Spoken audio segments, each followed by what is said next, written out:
Welcome to 50 Plus Tech. Today I'm going to talk to you about the Google Fi network.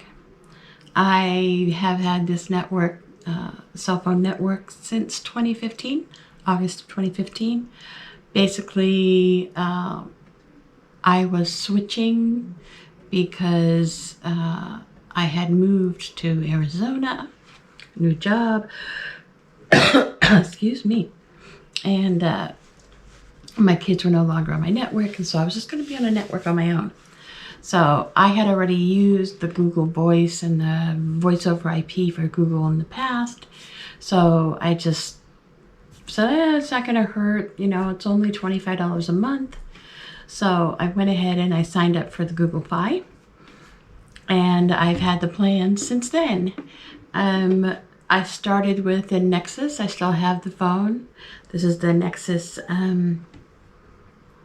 Nexus 5 is what it's called. And so I started with this phone, which was fine, and it worked really well. And then I switched 2 years ago. So I had this phone. I had Google Fi on the Nexus 5 for 3 years, from 2015 to 2018, and it worked fine.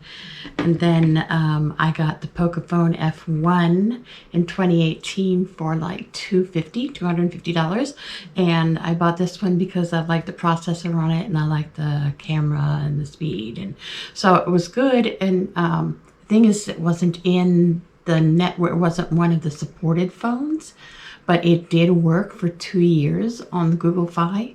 It just recently, they stopped supporting this phone. So you need to keep that in mind if you decide you want to go for a sub $300 phone for the Google Fi plan. Just be real careful because they do drop them.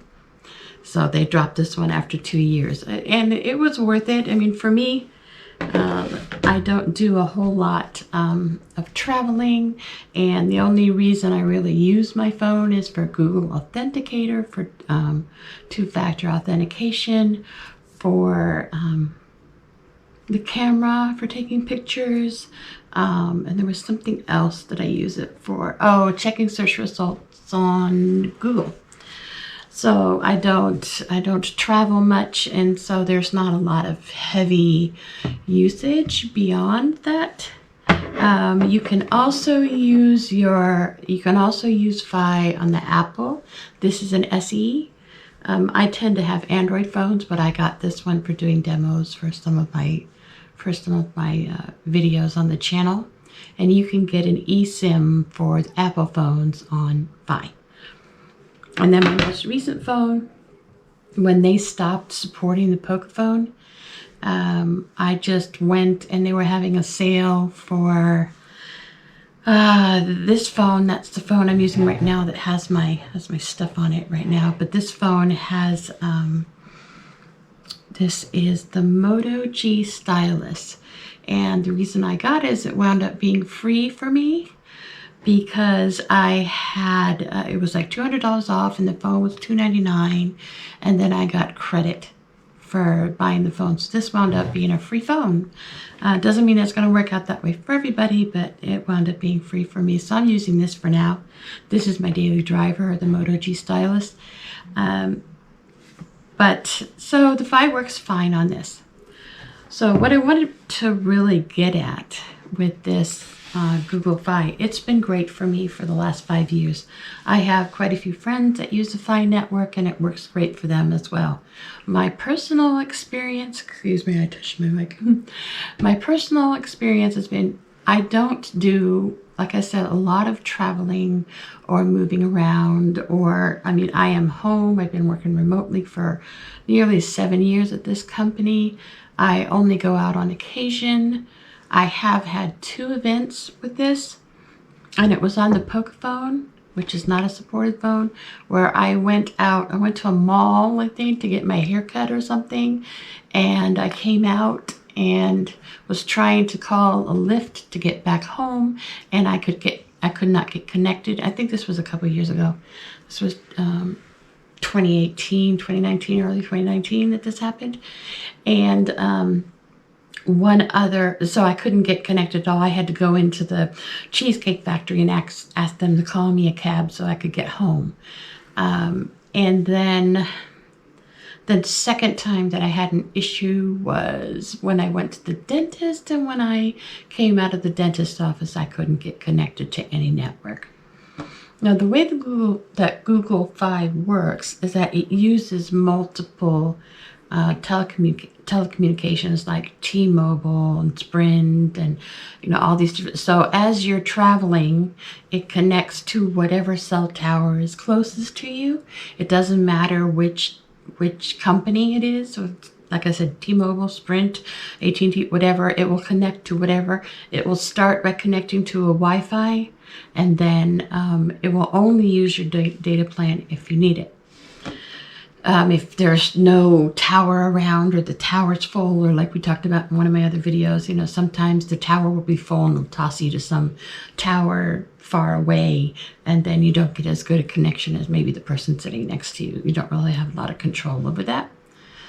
The other thing to consider with this is that this type of this type of network isn't great for everybody. And let me explain. Okay, so I paid $25 a month for about 3 or 4 years, just me. This was before I went and picked up my mom and brought her back here, and we added her to my plan. It was $25 a month. I didn't go very many places. I always used Wi-Fi. I didn't use data very much. On occasion, I would go and do something like sing out for my chorus or whatever, where I would have to use the data on my phone, and then that would bump up the price just a little bit, but it was just for me. So if you are not a heavy data user and you tend to use Wi-Fi more than you use the data on your phone, then Fi is great. If it's just you and you don't have anybody else on there, then you can pay $25 a month, no problem. Just use your Wi-Fi all the time. If you need an unlimited plan with Google Fi, it's $120 a month for 2 people. If you don't do the unlimited plan, it's $35 for 2 people plus $10 per gig. And after my mom moved here last year, like in July or something, I'm not sure what happened, but somehow she wound up using data instead of Wi-Fi. She got knocked off our Wi-Fi or something, and we wound up with $147 bill, which is the first time I'd ever gotten a bill that big on Google Fi.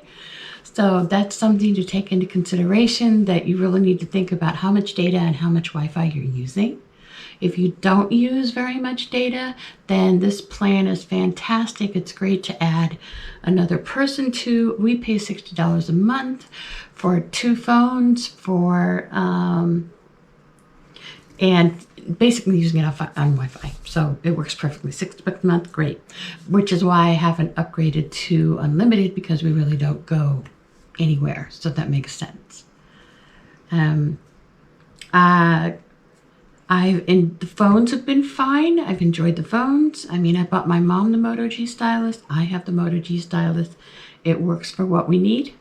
They also have the Pixel. You can do the Pixel. You can do the Apple. You can do... there's a Samsung Note is also supported on here. But just be careful if you're looking at some of the phones that are sub 300 that are not necessarily supported, because I did experience them saying we're not supporting the Pocophone anymore. So that's just something to take into consideration. So would I recommend Google Fi? Again, depends on what you're using it for. As I've mentioned, I have friends who travel, who did conferences and had no issues with connecting to the network. They may actually be paying for the full plan. This is a really good, inexpensive plan if you're primarily using Wi-Fi and you don't do too much data traveling, or you spend $120 a month if that's, there's 2 of you and you're comfortable with that. It's been good quality connections. I've been happy with the phones. I'm not happy about the fact that they dropped the Pocophone, but there's not much I can do about that. So I went and got another one. But I think in general, if you are not using too much data, I would recommend getting the Google Fi, and they have been good for tech support. They've just been good in general. So it's a good solid network, and I would recommend. Thank you so much for watching. Don't forget to hit the like. I appreciate that. Subscribe if you enjoy my content, and I will see you next time. Thank you very much.